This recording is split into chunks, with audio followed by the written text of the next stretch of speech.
বলছেন যে আন্দোলন যেটা হয়েছে, এই যে 17 বছর আন্দোলন, জুলাই ছাত্র গণঅভ্যুত্থান, সেটাই দেশের সকল শ্রেণী পেশা মানুষের আন্দোলনের এই ফসল, এই স্বৈরাচার পতন হয়েছে।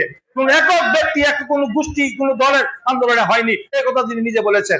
আমরা সেই উদারতা আমরা দেখিয়েছি, আমরা সেই কৃতিত্ব নিতে চাই না, আমরা সবাই মিলে করেছি। তাই আমরা চাই না কোনো বিরোধ, কোনো বিভক্তি, বিভাজন।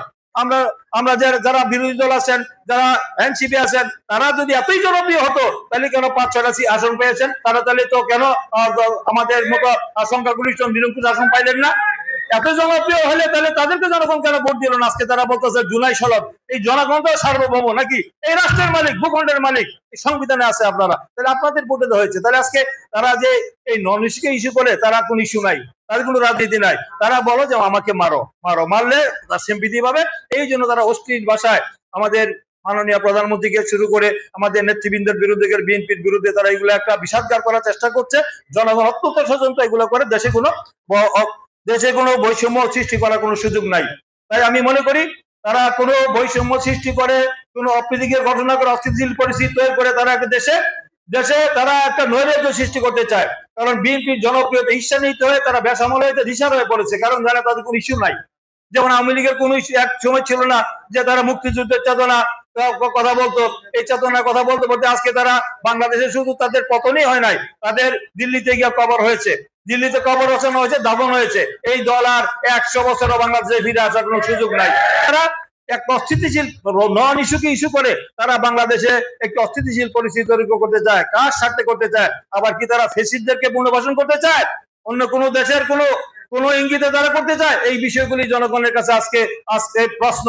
জনগণ চায় শান্তি শৃঙ্খলা, জনগণ চায় তাদের আইনের শাসন, বিচার স্বাধীনতা, ন্যায় বিচার, মানবাধিকার, ন্যায় বিচার এবং তাদের মত প্রকাশের স্বাধীনতা। আজকে এইটাকে অশান্তি সৃষ্টি করার জন্য যারা এই ধরনের অপকর্ম তারা করার চেষ্টা করা হচ্ছে, তাদেরকে আমরা বিনয়ের সাথে বলতে চাই, আপনারা একই ইস্যুতে আন্দোলন করেছেন, আমরা করেছি, আপনারা পার্লামেন্টে আছেন, আমরা পার্লামেন্টে আছি। আসুন সব সমস্যার সমাধান পার্লামেন্টে আলোচনার মাধ্যমে হবে। পার্লামেন্টে বলবেন এক কথা, বাইরে গিয়ে বলবেন আপনারা হুমকি দিবেন, ধমকি দিবেন আমাদেরকে, মানে যে এই শেখ হাসিনার কাছে যে পথে আমাদের তারেক রহমান যাবে সে পথে মানে স্বৈরাচার বলে তারা আপনি গালি দিবেন অশ্লীল ভাষায়। সবকিছুর সীমা লঙ্ঘন করলে কিন্তু সীমা লঙ্ঘনের পরিণতি ভালো হয় না। আমরা চাই না। আপনাদের ধৈর্য, সংযম, সহনশীলতা পরিচয় দেন, গঠনমূলক আলোচনা করুন। আমাদের রাজনৈতিক শিষ্টাচার বহির্ভূত কোনো কর্মকাণ্ড আপনারা করবেন না, এটি আমরা প্রত্যাশা করি।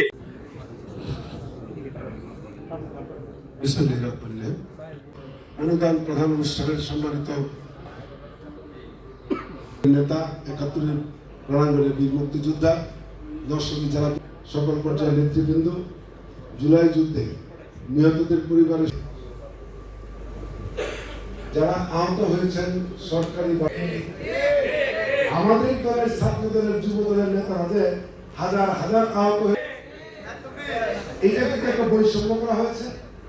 আমরা জুলাই যুদ্ধের পরে স্বৈরাচার পতনের ঠিক পর এই সরকারের বয়স আজকে 5 মাস শেষ হলো। নির্বাচনী এলাকা তারা আমার কাছে এসে বলতেছে, ভাই আমার যে দিদিবাড়িটা ছিল আমার বাড়ির সামনে রাস্তাটা এইরকমই।